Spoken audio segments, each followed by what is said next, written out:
Hello, my little pretties. It's your mistress, the Queen of Lions here, and today we are back with another episode of Shadow Tales. Today we're doing another Brothers Grimm story, and today we're going to be reading about Rapunzel. So I hope you all enjoy, and the story is written by the Brothers Grimm. There was a man and woman who had long vain and wished for a child. The length that the woman hoped that God was about to grant their desire. But these people had a little window of the back of their house which had a splendid garden that could be seen, which was most of beautiful flowers and herbs. It was, however, surrounded by a high wall. No one dared to go into it because it belonged to an enchantress, who had great powers and dreaded by the world. One day the woman was standing out by the window looking at her garden, when she saw that her bed, which was planted the most beautiful little girl named the little Rapunzel. It had looked so fresh and green that she longed for it, and had the greatest desire to eat. As the desire increased every day, she knew that she would not get any of it. She was quite pinned away, but it wasn't long one day until she found out that she was having a child. It wasn't really long until the woman had given birth to the child after 9 months. Of course, they have a little daughter, and they named her Rapunzel. And it took it were very good granted. But however, though, the enchantress appeared at once and gave the child away and took it with her. Rapunzel grew up in a most beautiful child under the sun. But of course, the enchantress shut her into a tower which lay in the forest and had no stairs or door, but at the top of the window. When the enchantress wanted to go in, she placed herself beneath and cried, "Rapunzel, Rapunzel, let down your hair to me." Rapunzel had magnificent long hair as fine as upon a gold. When she heard the voice of the enchantress, she unfastened her braided tresses and wound them down so then the enchantress can climb up. This had been happening to Rapunzel, and at first Rapunzel was very sad. She wanted to go outside, explore the world and more, but of course her stepmother would not let her.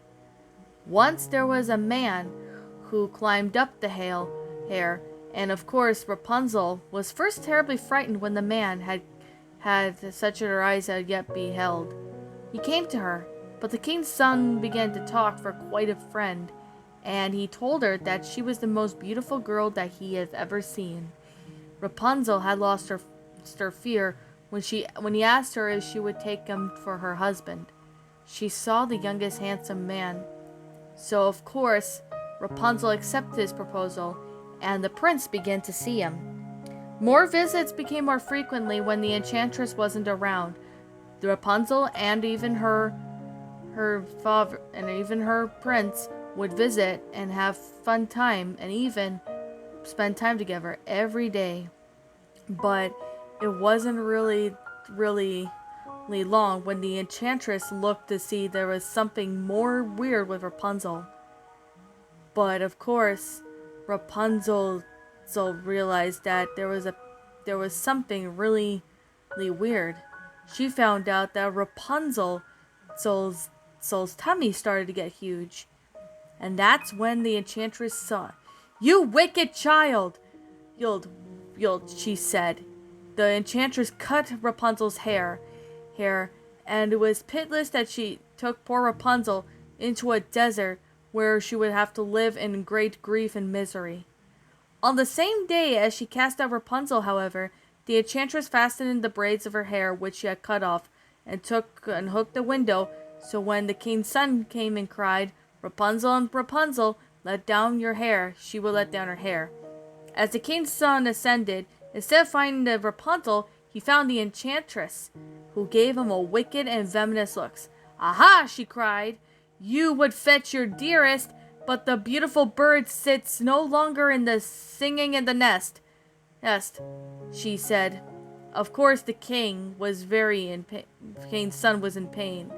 As he leapt down the tower, where but thorns he fell onto fell and pierced his eyes. Of course he wandered in the forest for about a while, ate nothing but roots and berries. Little did he know was the lament weep over the loss of his dear wife. Of course he roamed around for some years, and at length came the time where he showed up at the desert.